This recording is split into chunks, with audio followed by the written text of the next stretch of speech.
Welcome. My name is Shiran, and thank you for joining me for my inquiry project. Today I will be telling you about my focus on student understanding in a Hebrew language classroom. I had two sets of first grade students this year as an intern at Solomon Schechter Day School of Greater Boston. The skill level of my students ranged from novice or beginner to native Hebrew speakers. All of the data I used in this study was from videos I recorded in my self-teaching between April and May 2014. Throughout my year as a Hebrew teacher, I often wondered to myself if I truly had an idea of how much information my Hebrew students were absorbing. As my role changed from the fall to an observer, to the winter as a co-teacher, to the spring as a lead teacher, I not only wanted to become a stronger leader in my classroom, but a more intuitive educator. I decided that in order to best read my students, I needed to figure out when and what they understood in my lessons. This brought me to my initial question.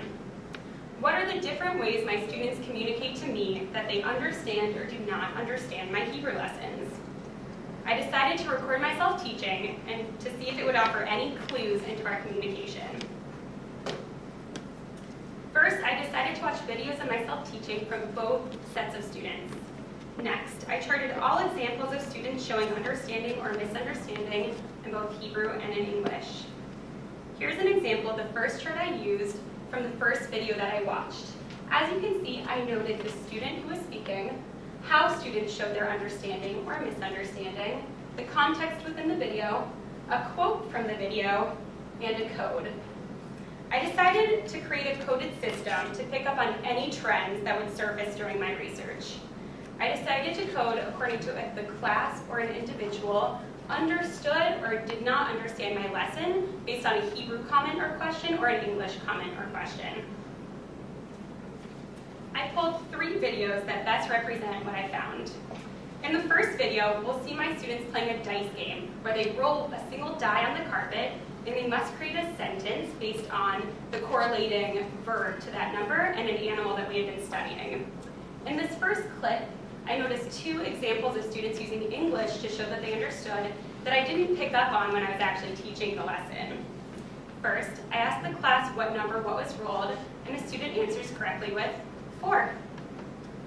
Next, the student who rolled the 4 decides to make a sentence with the 4, which correlated to the verb to fly, and his animal was a bear. We got a pretty good kick out of this, as bears can't fly, and one student in particular thought it was hilarious, and he shouted out in English, "Bears can't fly." At the time, I kind of ignored it because I was like, English during my Hebrew lesson, but what I realized when I watched the clip back is he was simply showing me that he understood everything that we've just been saying in Hebrew. As a misspelled, Alba, יגיד את האלבה, בבקשה. טוב, עם אף. לא נכון. A bear can't fly. In the next clip, I've just completed giving my class instructions for our next project. I had one student calling my name out multiple times, time after time, and finally I turned to him and I go, yes. And he repeats back my instructions except in English. He says, so we're getting a piece of paper, we're drawing an animal. At the time, I wasn't a big fan of him using English during my Hebrew lesson. Upon re-watching the video, however, I realized he simply wanted to restate what I said in English to show that he understood what was going on. I apologize, the clip is kind of quiet, but he does say, so we're getting a piece of paper and drawing an animal. Kenji.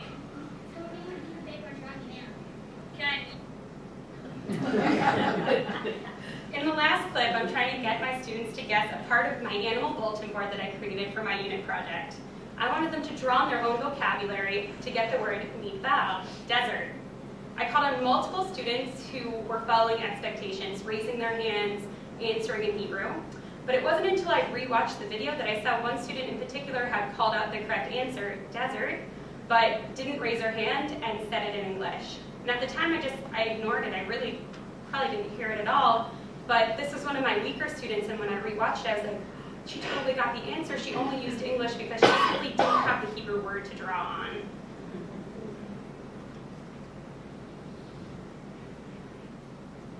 Desert. Means From these videos, I learned a huge lesson. Speaking in English does not necessarily mean that my students don't understand the topic at hand. This realization made me change my big question. I then wanted to know, why do students use English during Hebrew lessons, and what can I learn from their English comments and questions? I came away with 3 findings. First, students' comments and questions in English are a window into their understanding of my Hebrew lessons. Just because students are discouraged from speaking in English during my Hebrew lessons doesn't mean they won't on a daily basis. My video recordings provided ample examples of situations where students used English to show that they understood or did not understand what was going on, but I didn't realize the significance of their English comments at the time. Their English comments and questions often went ignored, and I didn't really give them a second thought. I found that it was easier to pay attention to comments and questions that showed misunderstanding, such as, what do I do? What's going on? I don't know what you mean, as opposed to the English comments and questions which showed understanding, which often flew under the radar and I never addressed. Finding 2, students use English as a tool to show understanding more often than misunderstanding. 3 out of 4 of the students you saw in my videos earlier were amongst the weakest students in my classes. In hindsight, it makes a lot of sense that the weaker students would rely on their English more than the stronger students. It was seeing it on video, however, that showed me that the number of times my weak students used English to show that they understood what was going on far outweighed the times they used English to show that they didn't understand what was going on. I missed multiple opportunities to build those students' confidences in Hebrew by grouping all English comments and questions into one negative category. Finding 3. It's important to listen to student answers beyond if the student's answer is correct or incorrect in order to understand them as learners. Now that I've learned the importance of listening to my students' comments and questions, I need to take it a step farther. I need to listen beyond their comments to really understand their needs. With the student who translated my instructions into English, I now not only know that he understood my Hebrew, but that as a student, he needs to translate things into English to show that he really knows what's going on.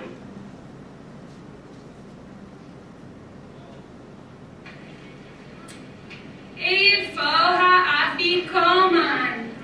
אולי בכיס של סבתא? יופי! הנה האפיקומן.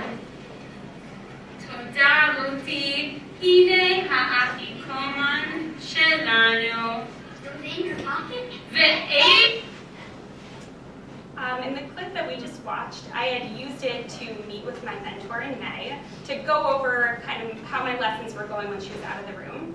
And the way I explained this clip to her is I said, well, I was reading them one of our Hebrew stories for Passover, and that one student in particular just shouted out in English again. We had just had the story in Hebrew, students asked questions in Hebrew, and I was like, there we go, speaking in English, you know, what can you do?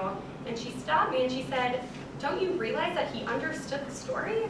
He understood the point. That's amazing. I didn't realize his Hebrew was strong enough to get everything that you were saying. Not only did I not listen to this student's English comment at the time, but I didn't hear the greater meaning behind his words.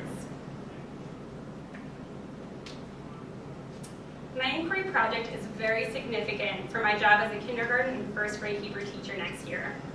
It's important to not only learn from my mistakes in the classroom, but to figure out what I can do better for next time. As a teacher for younger students, it wouldn't be fair to expect them to never use English in my classroom. I no longer see their Hebrew comments and questions as detracting and distracting from the Hebrew environment, but as a tool for me to learn and be in touch with what it means to be new to a language. Listening to my students' comments and questions in English will not only give me clues into their understanding, but into how well I'm teaching the subject at hand. Thank you very much for joining me today. I can now take comments and questions.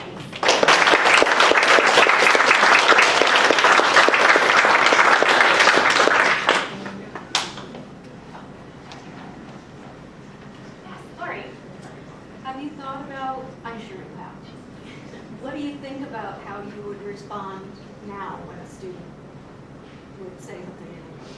Excellent question. So I brainstormed this when I was doing the research because I didn't want to just look at my mistakes, but I wanted to look at it as a growing point. So in my future classroom, my plan is to really work on the very sensitive balance of listening and learning from the English comments and questions and discouraging it at the same time. And I would like to take their English comments and address them as if they were in Hebrew. I realize that they're not doing it to be bad in my class, they're doing it because I haven't taught them enough Hebrew to be able to ask those questions in Hebrew. So I'm going to take them as cues, and I'm sure there will be plenty of learning times in my first year of teaching, and I plan to use that as really a point to strengthen my skills of going like, yes, excellent, and bringing it in instead of washing over it. You seem to have gotten such a big insight out of looking at those videos of yourself. Are you thinking of continuing that in the future in your teaching? It's an excellent question.